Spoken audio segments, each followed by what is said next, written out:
Hey guys, what's up? I'm your host Rohit Khurana on Intellect Digest, and today we review the Huawei Ascend Y320. This is a budget smartphone and comes with 3G dual SIM capability. If you want a phone which is not very expensive and yet want to use 3G data or 3G internet services on your phone, then Huawei Ascend Y320 is one of the options. There are many other options in the price range and in fact at lower price as well. So let us start quickly by unboxing the phone. So first thing that comes in the box is the phone itself. Below the phone you get some standard accessories like the data cable, charger, etc. Strangely enough, we didn't get any headsets with this unit. This is a test unit, so it may be packaged differently. You also get a lithium ion battery of 1350 mAh capacity. So moving further, let me quickly open the back flap and show you what lies beneath. So under the hood you get two SIM card slots.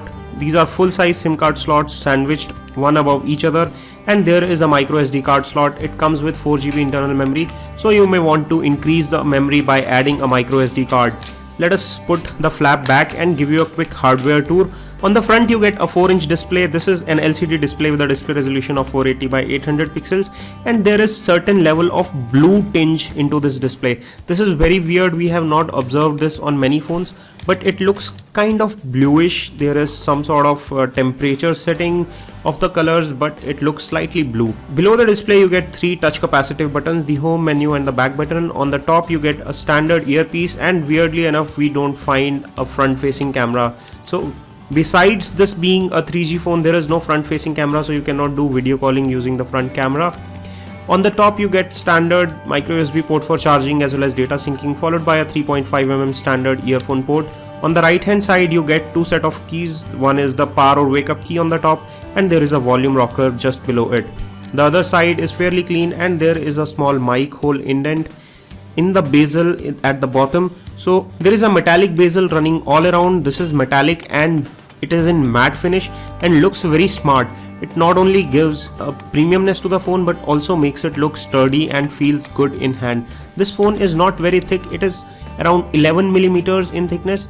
There is a rear camera which is a 2-megapixel sensor, but it comes without any flash, and there is a speaker cutout which is just next to it. Coming to the software interface of the phone, it is powered by Android Jelly Bean 4.2 and looks fine. It works smooth and there is not much of a lag. It is powered by a 1.3 GHz dual core processor by MediaTek. It is not top notch, but it is not bad either, considering that this is powered by a 1.2 GHz dual core with a 512 MB of RAM.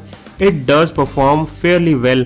It is not very fast, but it is not disappointing either. Moving on to the camera quality, there is a 2-megapixel camera which is pretty basic and gives you basic results only. So if you are not into much of photography, this phone will be fine for you.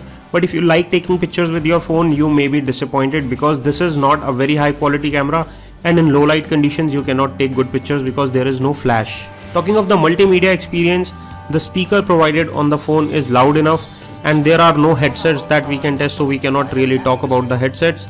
The video playback quality on the phone is average and you can watch videos. Again, the blue tinge in the display kind of gives it bluish tint all over the videos as well. And there is no ambient light sensor. There is a proximity sensor, but there is no ambient light sensor, so you cannot put it on automatic brightness mode. You have to adjust the brightness manually only. There is no automatic adjustment for brightness. To give you a real sense of how the screen feels like, we'll play some games to show you how responsive the screen is and how it actually looks when you play games on this phone. So let's do some gameplay.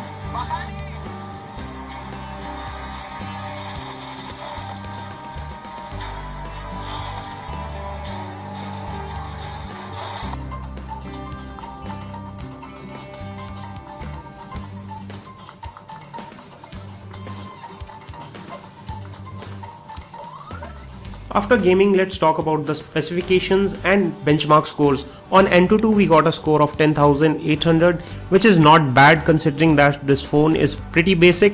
And on Nina Mark II, which is a graphics benchmark test, we got a score of around 41 frames per second, which simply signifies that this phone is good for moderate level of gaming, but it is not meant for hardcore gaming because there is not enough power to run such games, because there is not much RAM to run such games. Summarizing our review of the Huawei Ascend Y320, we find this phone to be a good performer in the price segment, but there are other competing phones which perform similar or slightly better at a price point which is slightly lower. Some such phones include Lava Iris 402 Plus.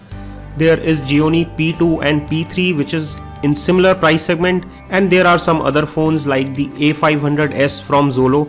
Overall, Huawei Ascend Y320 is not a bad choice considering that it offers good build quality, decent specification, decent features, 3G connectivity and overall good performance in a very constrained tight budget. This is all we have for you on a detailed review of the Huawei Ascend Y320. We hope you like this video. Don't forget to give us a thumbs up by pressing the like button below.